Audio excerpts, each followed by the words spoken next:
রহমানির রহিম। শুরু করছি পরম করুণাময় আল্লাহর নামে, যিনি অতি দয়ালু। দেশ ও দেশের বাইরে সকল তরিকার ভাই বোন যে যেখান থেকে আমাদের ভিডিওটি দেখছেন, আপনাদের সবাইকে জানাই সুপিবিডির পক্ষ থেকে আন্তরিক অভিনন্দন ও শুভেচ্ছার সাথে আছি আমি শহীদ চিস্তি। সম্মানিত দর্শক শ্রোতা, আজকের আলোচনার বিষয় সূরাতুল বাকারার 21 থেকে 30 পর্যন্ত সম্পূর্ণ বাংলা ব্যাখ্যা আজকের আলোচনায় থাকছে। আশা করি ভিডিওটি না টেনে সম্পূর্ণ ভিডিওটি মনোযোগ সহকারে শ্রবণ করবেন। চলুন মূল আলোচনায় যাওয়া যাক। খালাকা অর্থ রূপান্তর সৃষ্টি, রব অর্থ সম্যক গুরু। গুরু রহমান রূপে সাধারণ মানুষকে শিক্ষা দীক্ষা দান করিয়া ইনসান বানাইয়া থাকেন, অর্থাৎ উন্নত পর্যায়ের মানুষ তৈরি করিয়া থাকেন। এই বাক্যে ইনসানগণকে গুরুর দাসত্ব করিবার নির্দেশ দান করিয়াছেন। যেহেতু গুরুগণের অবদান রূপেই ইনসান তৈরি হইয়াছে এবং উপস্থিত ইনসানগণের পূর্ববর্তী ইনসানগণকেও তিনিই তৈরি করিয়াছেন। ইহা ছাড়া ইনসানগণ যাহাদিগকে কবুল করিয়াছেন, অর্থাৎ তাহাদের আদর্শরূপে গ্রহণ করিয়াছেন, তাহাদিগকেও তিনিই তৈরি করিয়াছেন। ইহা ছাড়া মানুষ যাহাই তাহার আমল ও আদর্শরূপে গ্রহণ করে, যাহা হইতেই তাহাকে তৈরি করিয়া হয়, অর্থাৎ যে যাহা চায় বা কবুল করে তাহাকে তদ্রূপেই দেওয়া হইয়া থাকে। যে ব্যক্তি যেরূপ জীবনাদর্শ কবুল করে বা গ্রহণ করে তাহাকে সেইরূপভাবেই গড়িয়া তোলা হয়। 22 নম্বর আয়াতের ব্যাখ্যায় বলা হয়েছে, আমাদের দেহকে বানাইয়াছেন বিছানা, অর্থাৎ সাময়িক বিশ্রামাগার, এবং আমাদের উপর মহাপুরুষগণের ছত্রছায়া দান করিয়াছেন। তিনি আমাদের কর্মফল অনুযায়ী যথাযোগ্য রেজেক অর্থাৎ পুরস্কার দান করেন। সুতরাং আমাদের উচিত মহাপুরুষগণের নির্দেশ মতো কর্ম করিয়া আল্লাহ রেজেক উপার্জনের চেষ্টা করা। অতএব এইরূপ উত্তম রেজেক লাভ করিতে চাইলে রবের দাসত্ব করিয়া উহা লাভ করিতে হইবে। তাহার সমকক্ষ বা প্রতিপক্ষরূপে কাহাকেও গ্রহণ করিলে, অর্থাৎ কোনো গায়রুল্লাহকে গুরুরূপে গ্রহণ করিলে সেখান হইতে সেইরূপ রেজেকেও উপার্জন করা যাইবে না। এইরূপ রেজেকের অপর নাম পবিত্র রেজেক। 23 ও 24 নম্বর আয়াতের ব্যাখ্যায় বলা হইয়াছে, নবী রসুলগণ হইতে আল্লাহর যে সকল বাণী প্রকাশ হয় তাহা সন্দেহের অতীত। না বুঝিবার কারণে যদি তাহার কোনো বিষয়ে বা অংশে সন্দেহ উপস্থিত হয়, তাহা হইলে উহার অনুরূপ কথা প্রকাশ করিয়া সূরা আনয়ন করিয়া বা রচনা করিয়া উহার প্রতিদ্বন্দ্বিতা করিতে আহ্বান জানাইয়াছেন।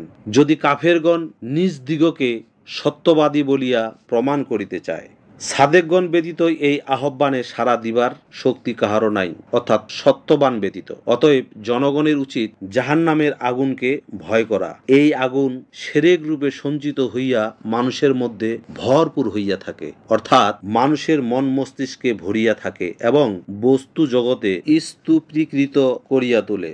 বস্তুমোহের শের সঞ্চিত হইয়া জীবন এবং জগৎ ভারাক্রান্ত হয়। কাফেরদের জন্য শেরকের সংখ্যা বৃদ্ধি হইতেই থাকে, কারণ তাহারা ইহা তাহাদের পছন্দ মতো করিয়া গুনিয়া গ্রহণ করিতে থাকে। ফলত কাফেরগণ নিজেরাই নিজেদের জাহান্নামকে গুনিয়া বাছিয়া হিসাব করিয়া রাখিয়াছেন। 25 নম্বর আয়াতের ব্যাখ্যা বলা হইয়াছে, ঈমান অর্জনের কাজ এবং আমলে সালেহা করিলে মানুষের জন্য জান্নাত রহিয়াছে, যাহার তলদেশ হইতে জ্ঞানের উৎস প্রবাহিত। মানব মস্তিষ্কের মধ্যেই জান্নাতের উদয় হয় বা জান্নাতকে ধারণ করিয়া রাখে। প্রতিটা যে রেজেক জান্নাতবাসীর কর্মফল হইতে তাহাদিগকে দেওয়া হয়, তাহাতে তাহারা বলে, ইহা তো পূর্বেই দেওয়া হইত। জান্নাতবাসী কর্মফল সম্বন্ধে সজাগ ও সজ্ঞান, কিন্তু জাহান্নামবাসী এ বিষয়ে অজ্ঞান। জান্নাত ও জাহান্নামের খাদ্যাদি একই প্রকার। তাহা ছাড়া কোনো কিছুর অর্জনের চেষ্টা করিলে উহার কর্মফল হইতে যে উপার্জন দেওয়া হয়, তাহাও একই প্রকার উপার্জন।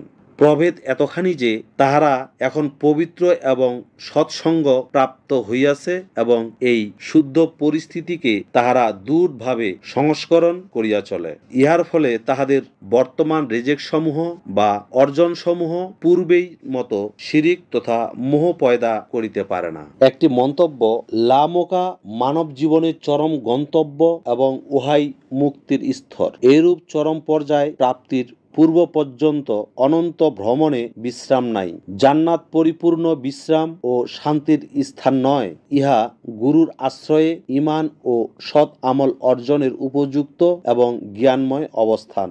সুখ দুঃখ সম্বন্ধে জাগ্রত অবস্থা। এখানে সুখ অপেক্ষা স্বস্তির আনন্দ অধিক পাওয়া যায়। ২৬ নম্বর আয়াতের ব্যাখ্যা বলা হয়েছে, কোরআনে উদাহরণের আঘাত দেওয়া এই রূপে যেন বলা হইয়া থাকে, মানুষের মন সৃষ্টির সঙ্গে শিরকের শক্ত বন্ধনে আবদ্ধ থাকিতে ভালোবাসে। এই জন্য উপযুক্ত উদাহরণ দ্বারা শিরকের বন্ধন ভাঙ্গিয়া দেওয়ার আঘাত দেওয়া হয়।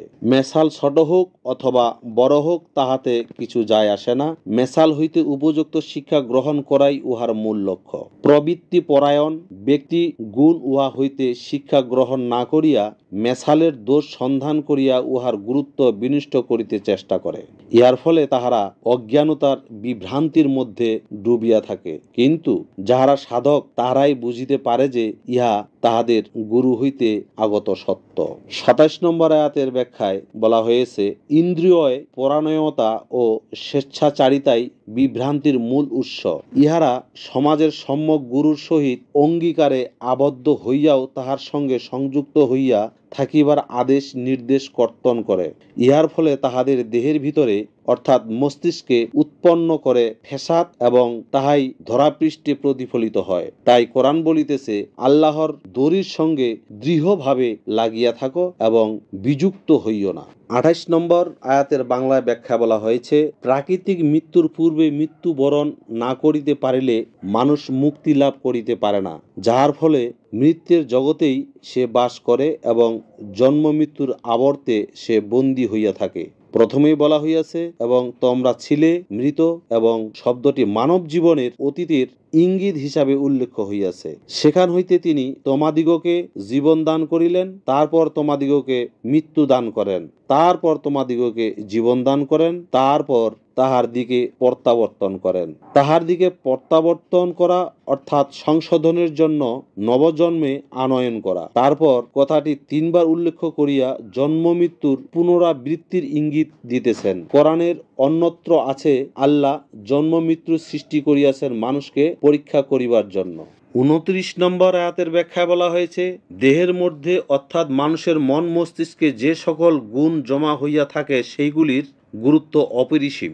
সেগুলির যথার্থ ব্যবহার দ্বারা জাহান্নাম ও জান্নাতের বন্ধন ছিন্ন করিয়া মানুষ মুক্তি লাভ করিতে পারে।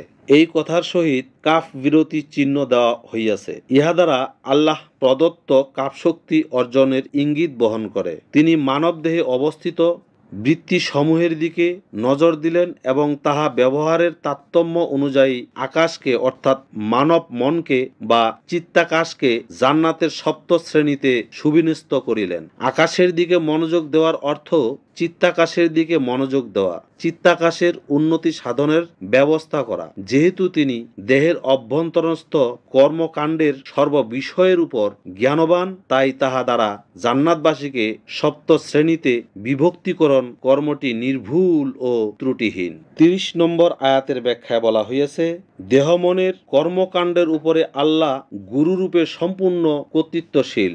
আপন দেহ মনের উপর সম্পূর্ণ কর্তৃত্বশীল না হইলে আল্লাহ তথা সম্যক গুরুর প্রতিনিধি হওয়া যায় না, এবং আল্লাহর প্রতিনিধি রূপে সমাজের কর্তৃত্ব লাভের যোগ্যতাও অর্জন করা যায় না। এ বিষয়ে অজ্ঞান ব্যক্তিকে প্রতিনিধি বানাইলে তাহা দ্বারা গোলযোগ সৃষ্টি হওয়া এবং পরিণামে রক্তপাত হওয়াই স্বাভাবিক। অপরপক্ষে আপন দেহের উপর কর্তৃত্ব অর্জনকারী ব্যক্তিকে সমাজের নেতৃত্ব দান করিলে সমাজ তাহার নেতৃত্ব সহজে গ্রহণ না করিয়া গোলযোগ সৃষ্টি করে এবং ফলত রক্তপাত হইয়া থাকে। আদম তাহার রবের প্রতিনিধিত্ব করবার যে যোগ্যতা অর্জন করেছেন তাহা অনুধাবন করিবার সূক্ষ্ম দৃষ্টি ফেরেশতাগণ অর্জন করিতে পারে নাই। সেই জন্য তাহারা গোলযোগ ও রক্তপাতের আশঙ্কা ব্যক্ত করিয়াছেন। রবের নির্দেশ অনুযায়ী সপ্ত ইন্দ্রিয়ে দ্বার দিয়া যাহা কিছু আগমন করে তাহা সঠিকভাবে বর্জন করিবার পদ্ধতি গ্রহণ করাকে রবের হামদ বলা হয়। ফেরেশতাগণ সরল ও সমর্পিত শিষ্য হিসাবে এই কর্মে অভ্যস্ত হইলেও আদমকে তাহারা নিজ অপেক্ষা এ বিষয়ে শ্রেষ্ঠতর বলিয়া বুঝিতে পারে নাই, যদিও রবের সূক্ষ্ম দৃষ্টিতে আদমই শ্রেষ্ঠতর বলিয়া গণ্য হইলেন। গুরুর শিষ্য দিগকের ফেরেস্তাগণ হইতে অর্থাৎ সরলভাবে সমর্পিত ভক্তগণ ইহাতেই খলিফা মনোনীত করা হয়। একথা 43:60 নং বাক্য দ্বারা সমর্পিত। এবং যদি আমরা অশেষ ইচ্ছা করি তবে অবশ্য তোমাদের মধ্য হইতে ফেরেস্তাগণকে দেহের ভিতরে তথা পৃথিবীর মধ্যে, এই দেহটাকে পৃথিবী বলা হয়েছে, তথা পৃথিবীর মধ্যে খেলাফত দেই বা খলিফা বানাই। সম্মানিত দর্শক শ্রোতা, আজ এই পর্যন্ত। পরবর্তীতে 31 থেকে 40 নম্বর আয়াতের বাংলা ব্যাখ্যা করব। ততক্ষণ পর্যন্ত চ্যানেলটিকে সাবস্ক্রাইব করে সাথেই থাকুন। ধন্যবাদ। আসসালামু আলাইকুম ওয়া রাহমাতুল্লাহি ওয়া বারাকাতুহু।